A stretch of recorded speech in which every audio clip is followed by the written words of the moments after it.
안녕하세요 여러분, 여기는 플릭스입니다. 오늘 우리는 과학에 대해 이야기할 것입니다. 마피아라는 소설 영화, 더 게임 오브 서바이벌. 이후 약간의 스포일러가 있습니다. 그리 멀지 않은 미래, 인기 있는 게임 쇼인 마피아는 전 세계 모든 사람들의 관심을 사로잡았지만 아무도 그 진정한 창시자를 알지 못합니다. 게임에는 항상 11명의 플레이어가 있으며 그중 9명은 시민이고 2명은 마피아입니다. 야당은 매일 밤 사람을 살해할 수 있으므로 대중은 용의자를 투표하여 게임에서 승리하기 위해 마피아의 이름을 발견해야 합니다. 누가 이기든 이긴 쪽은 10억 달러를, 지는 쪽은 끔찍한 최후를 맞게 된다. 발명가는 모든 사람에게 자신의 역할을 부여한 후 참가자들에게 자신을 식별하도록 초대하고 루커라는 노인이 앞장서고 있습니다. 그가 평범한 삶에 지치고 모든 것, 심지어 자신의 삶까지 도박을 하는 정말 성공한 사업가라는 것이 곧 분명해집니다. 그의 유일한 가족이자 전 재산을 훔칠 태세를 갖춘 그의 자손은 그의 유일한 친척이다. 그러나 노인은 모든 사람에게 그가 마피아가 아니라고 말하지만 그들은 루카가 이미 그의 돈에 서명했고 아이들은 그의 죽음 이후에 한 푼도 받지 못할 것이라는 사실을 알지 못합니다. 다음 선수인 일리아는 자신이 말기 암에 걸렸고 3개월 후에 세상을 떠날 것이기 때문에 잃을 것이 없다고 주장합니다. 그는 세상을 떠나기 전에 가족을 부양하기 위해 이 게임을 선택했지만 그의 아내는 그가 공개적으로 세상을 떠나는 것보다 그녀와 함께 마지막 날을 보내기를 바랐습니다. 세 번째와 네 번째 경쟁자가 곧 소개되고 아나운서는 게이머에게 이 두 사람이 실제로 다른 것을 위해 경쟁하고 있음을 알립니다. 이들은 자유를 되찾기 위해 이 게임에 참여하기로 선택한 폭력 범죄자임이 밝혀졌습니다. 연하의 이반은 자신이 잘못 선고받았다고 모두를 납득시키려 하지만 다른 범죄자인 부처씨는 얼굴만 보고 웃기만 한다. 앞선 후보들과 마찬가지로 다른 이들은 자신을 소개하고 자신은 그저 평범한 시민일 뿐이라는 말로 시작한다. 모두가 말을 마치자마자 아나운서가 카운트다운을 시작합니다. 참가자들은 이제 진정한 마피아라고 믿는 사람을 결정해야 하기 때문입니다. 참가자들은 결과적으로 서로 논쟁하고 모욕하기 시작하지만 메리라는 여성은 시간 낭비를 중단하라고 조언합니다. 소녀는 살인자가 누구인지 아무도 모르기 때문에 첫인상을 선택하고 키릴이라는 남자를 비난합니다. 피터라는 또 다른 사람은 즉시 동의하고 모든 사람에게 즉시 투표를 촉구하지만 부처씨는 텔레비전 프로그램에서 메리를 보는 곳 개입합니다. 그는 또한 피터가 그녀의 가장 큰 숭배자가 되기 위해 그녀를 유혹하여 가능한 협력자가 되도록 한 것으로 악명이 높았다고 회상합니다. 메리가 한때 잘 알려진 댄서였으나 사고로 인해 걸을 수 없게 된 경력이 망가졌다는 사실이 명확해지는 데는 그리 오래 걸리지 않습니다. 그녀가 춤에 대한 재능을 이룬 후 그녀의 명성은 빠르게 시들었고 값비싼 의족을 살 여유가 없었습니다. 그 결과 자신의 삶을 되찾을 수 있는 다른 선택지가 없었기 때문에 그녀는 마피아 게임을 할 수밖에 없었다. 피터는 위장이 깨졌다는 사실을 깨닫고 이것이 정확하다는 것을 인정하지만 참가자들이 마피아로 협력하고 있지 않다고 안심시킵니다. 대중은 이것이 믿기 어렵다고 생각하고 보편적으로 여성을 지원하기 시작합니다. 이로 인해 메리는 흐느껴 울면서 피터가 모든 것에 책임이 있다고 비난합니다. 남자는 마피아 조직원이라고 주장하며 소녀를 구하려 하지만 다른 사람들은 설득되지 않고 메리는 재빨리 쫓겨난다. 군중은 그녀가 손을 들고 자신의 진정한 정체성을 발표해야 할 때 그녀가 정말로 민간인이라는 사실을 알고 놀랐습니다. 여자의 의자가 갑자기 움직이기 시작하고 그녀를 검은 구체에 더 가까이 데려가 마침내 그녀의 몸 전체를 삼켜 혼수 상태에 빠뜨립니다. 메리는 곧 비가 내리고 뇌운이 있고 하늘에서 번개가 격렬하게 떨어지는 지역으로 옮겨집니다. 그녀는 목숨을 걸고 탈출을 꿈꾸며 미친 듯이 삼림지대를 뛰어다니며 에너지에 쫓기고 있습니다. 번개가 가까워지면 메리는 절벽에 서 있어야 합니다. 그녀는 전기가 결국 그녀를 죽일 것이기 때문에 뛰어내릴 수밖에 없습니다. 게이머는 이것이 궁극적으로 그들의 운명일 수 있다는 것을 알고 있으며 빈 의자가 플랫폼으로 다시 밀려나면서 그녀의 시체는 검은 구체 내에서 먼지로 축소됩니다. 어둠이 도시를 덮고 마피아가 다른 플레이어가 모르는 사이에 시민을 암살할 수 있으므로 디자이너는 플레이어의 결정에 감명받지 않습니다. 마피아들은 이미 건물에 불이 다시 켜질 때 살해당할 사람을 결정했고 부처씨가 다음 희생자가 될 것이라는 사실을 알아내는데 오래 걸리지 않습니다. 그 남자는 격분하고 결과적으로 다른 플레이어들에게 외설적인 소리를 지르지만 피터는 메리가 범죄자에게 넘어간 것에 대해 죄책감을 부여하면서 결과에 만족하는 것 같습니다. 가능한 한 빨리 다른 사람도 어두운 영역으로 들어가고 미스터 부처는 많은 관중이 박수를 치기 위해 발코니에 서 있는 큰 구조물로 혼자 이동합니다. 범죄자는 다가오는 두 사람이 그를 땅에 차고 무기로 공격하기 시작하면서 자신이 위험에 처해 있음을 즉시 이해합니다. 다행스럽게도 미스터 부처는 비열한 전투를 시작하고 적 중 한 명을 죽임으로써 대응할 수 있습니다. 그 사람이 몇 번이나 적을 죽이고 먼지로 만들어도 즉시 재생되고 계속 반격합니다. 범죄자는 몇 차례의 전투 끝에 마침내 상대를 영구적으로 처리하고 의기양양하게 관중을 향해 화를 내며 포효합니다. 부처 씨는 그가 이겼다고 믿고 다른 죄수들은 그의 용기에 박수를 보냅니다.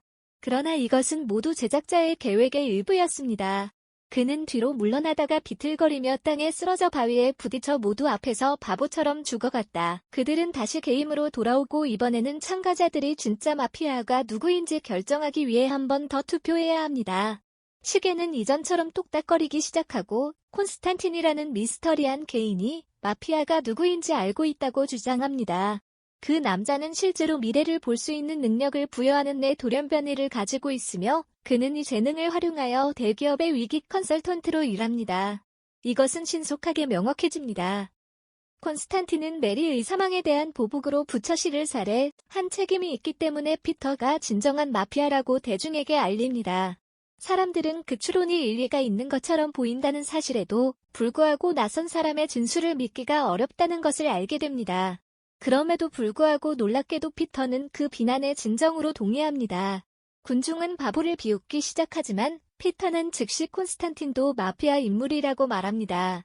결과적으로 모두가 동시에 두 사람에게 투표하기 시작하지만 피터는 궁극적으로 주요 용의자로 많은 표를 얻습니다. 그는 자신도 시민일 뿐이라는 것을 인정하면서 부드럽게 웃으며 선수들에게 그들이 실수했다고 알리고 콘스탄틴처럼 의기양양하게 웃습니다. 피터는 의자가 빠르게 남자를 공중으로 들어 올리기 시작하더라도 마침내 그가 사랑했던 여자와 합류할 수 있다는 사실에 감격합니다.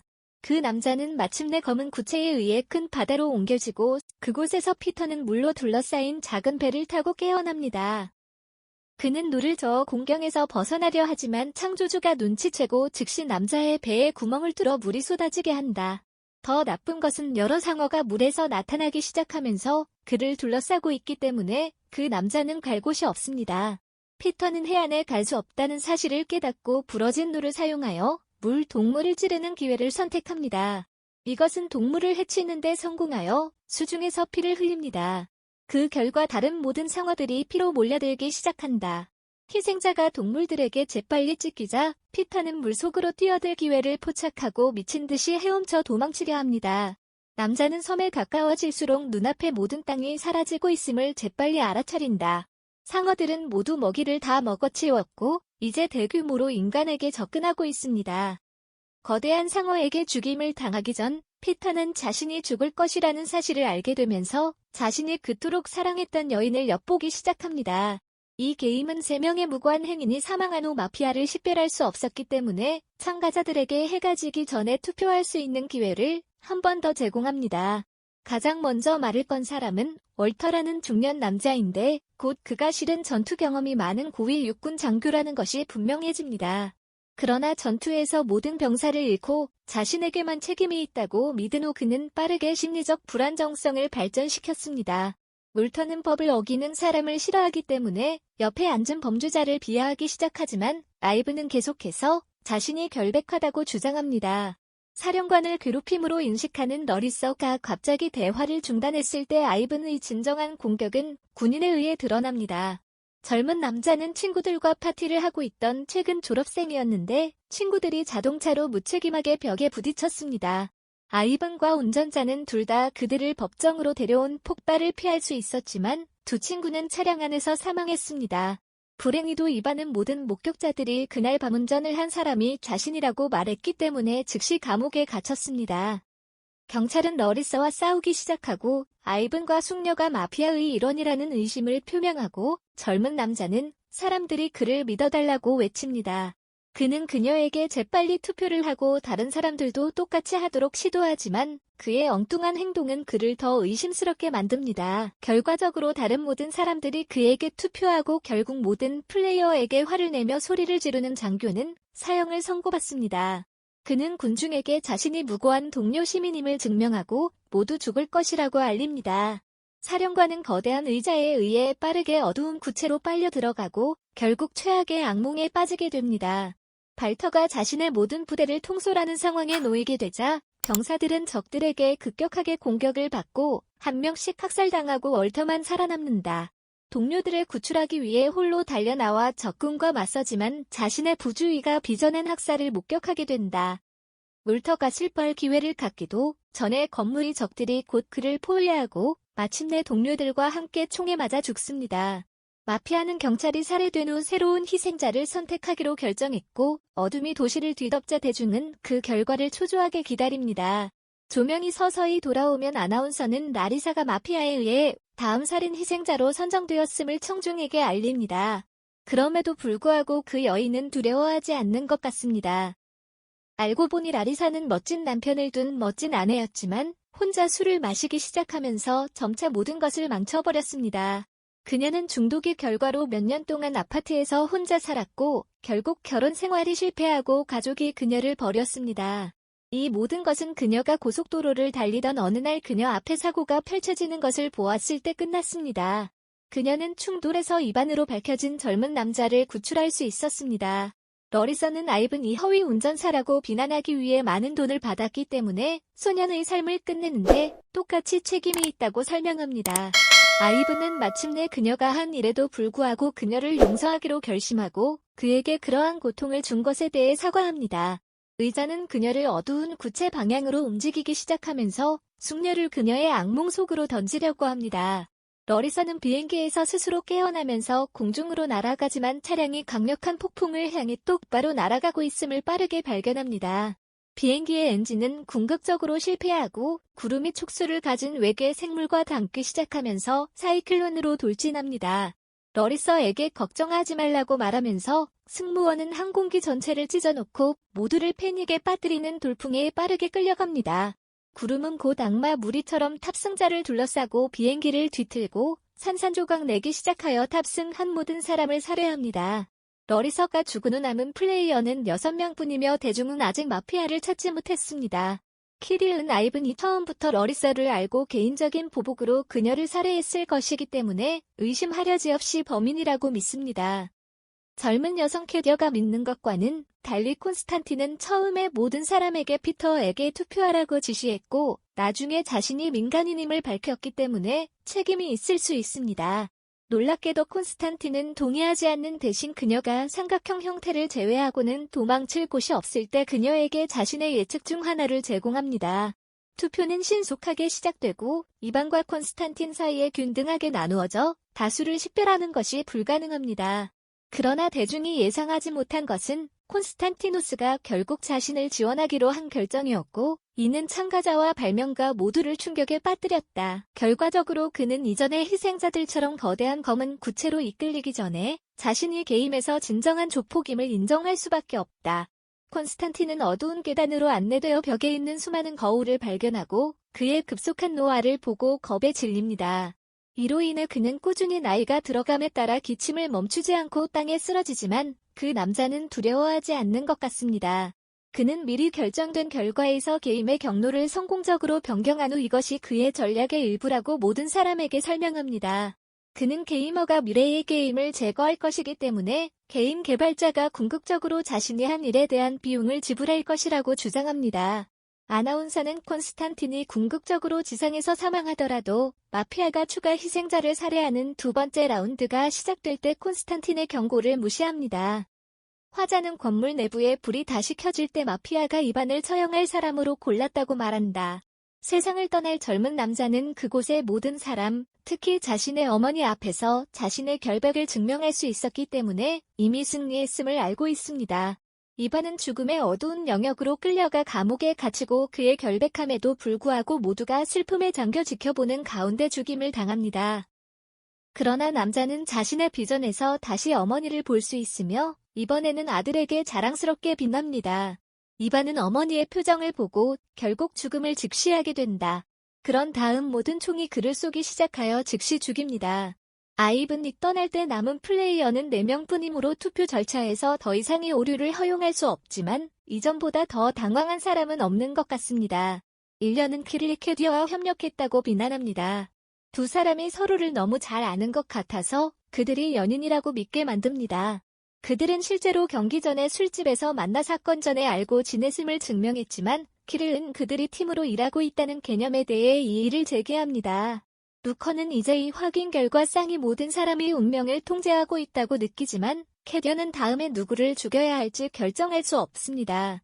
기간이 만료되면 게임은 무작위로 피해자를 선택해야 하며 궁극적으로 캐디어 자신으로 판명됩니다. 그러나 캐디어는 또한 그녀가 민간인임을 밝힙니다. 그녀가 공중으로 들어올려지자 여인은 모든 선수들을 실망시킨 것에 대해 사과하지만 키릴은 미친 듯이 여인의 의자에 매달리며 마지막 순간에 탈출한다. 제작자는 이전 게임에서 발생하지 않았기 때문에 둘 다 어두운 영역으로 가져가는 것을 궁금해하며 관찰합니다. 그 남자는 두 사람이 갑자기 알 수 없는 지역으로 이송된 후 빠르게 의식을 되찾고 그들이 유리 위에 서 있다는 것을 알게 됩니다. 그는 여자에게 겁내지 말라고 격려하고 그녀에게 다가가지만 그가 가까이 다가가자 바닥 전체가 그의 밑에서 휘어지는 것을 알아차린다. 남자가 시간이 얼마 남지 않았다는 것을 깨닫고 소녀를 향해 돌진하자 남자의 붓이 바로 아래에서 땅이 무너지기 시작합니다. 적시의 키릴은 숙녀를 구할 수 있지만 그들은 도약하고 깊이로 뛰어들어야 합니다. 남자가 궁극적으로 깨어났을 때 그는 그들이 아직 살아있다는 사실에 충격을 받았지만 그들이 어디에 있는지 전혀 모른다는 것을 알게 됩니다. 그러나 콘스탄티누스가 언급한 삼각형은 대중에게 재빨리 보이고 사람들은 그것이 유일한 출구임에 틀림없다고 결정합니다.